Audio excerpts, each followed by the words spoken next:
I'm here to present you the topic, you should stop using screens 1 hour before bed.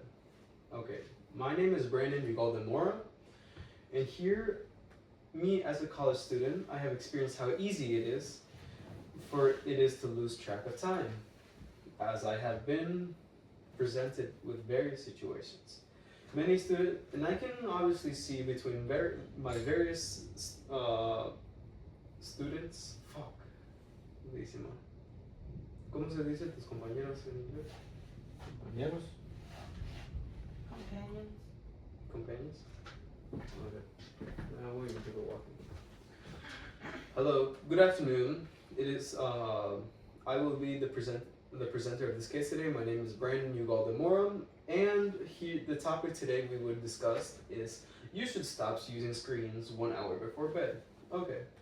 Me, personally, as a college student, I have experienced how hard and how many times it is to lose track of time at night. Me, personally, and many students have learned and have seen how our companions are not getting enough sleep, which produces a disruption of the circadian rhythm, which we will explain further on. It will disrupt the sleep patterns. It will disrupt even our very proficiency and performance in school, specifically in college in this case. Today I will explain how the electronics, which will be tablets, phones, computers, any television includes, how they will affect with blue light, how they will affect the quality of sleep, and what can we do to prevent this. This is our main objective, is to prevent this situation from occurring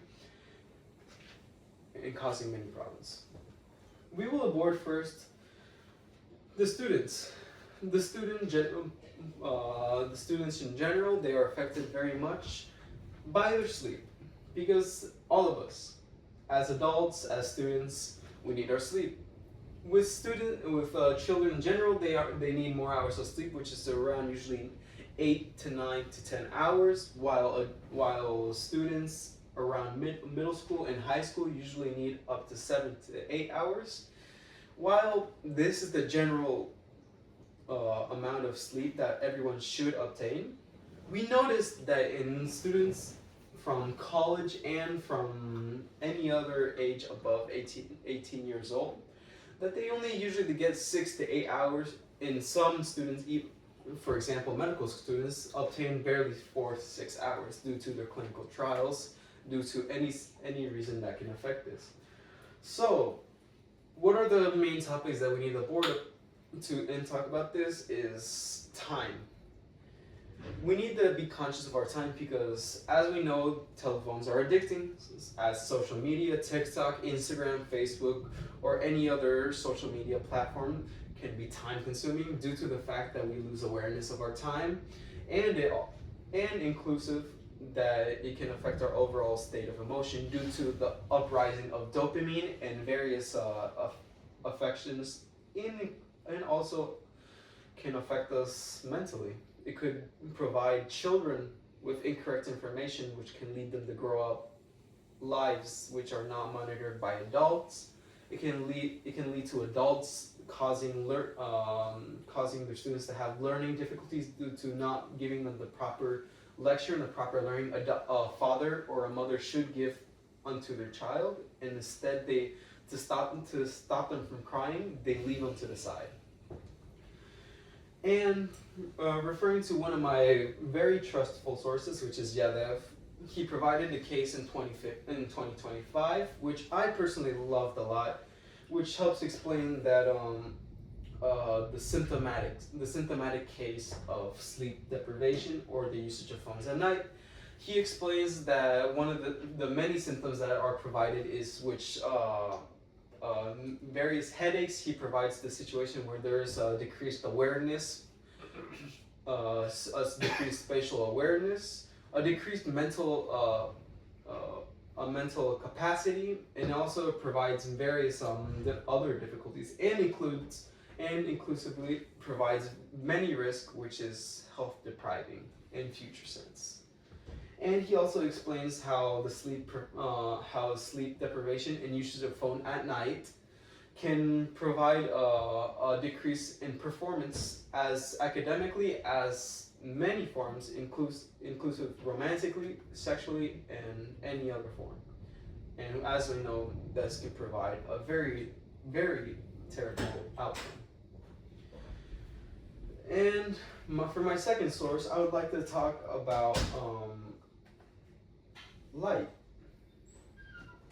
Blue light, in general, is very degrading for the eyes. It causes eye strain. It causes the difficulty to be able to see. It can provide ocular issues or health issues in the future sense.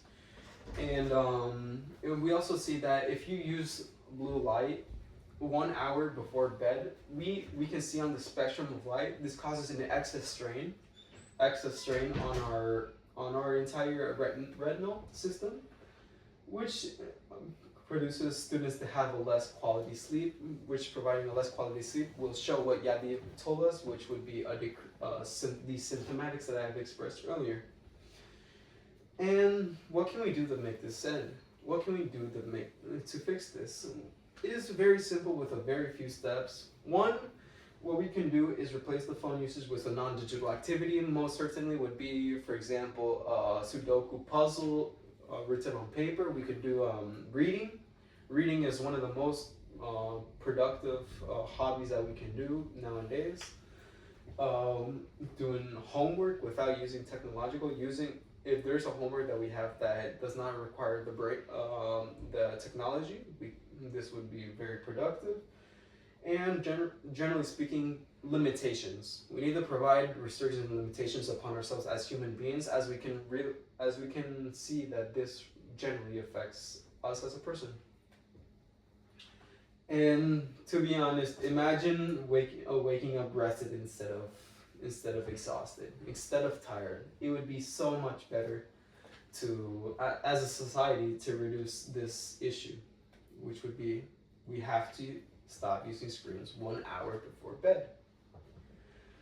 And finally, we can generally see that the benefits that would be provided upon us, which would be more energy throughout the day, proficiency that is seen like no other. You would feel the changes yourself. You would have a better sex drive. You would have a better understanding of the materials in your class. And without change, we will not be able to advance as a human species. And finally, academically, you would exponentially grow up, both personally and professionally. Thank you all for your time, and as I explained how the screen affects the sleep and how we should do it, tonight, what I recommend you all to do is, for your 7 to 8 hours of sleep, put your phone down. Let it charge. Let your phone charge. And don't be tired. Just leave the phone down. We don't need the phone. And you should at least aim always for 7 to 8 hours of sleep. Looking at you, medical residents, we need to stop that. And times have been changed, and we need to improve us as a community and personally. Thank you all for your time.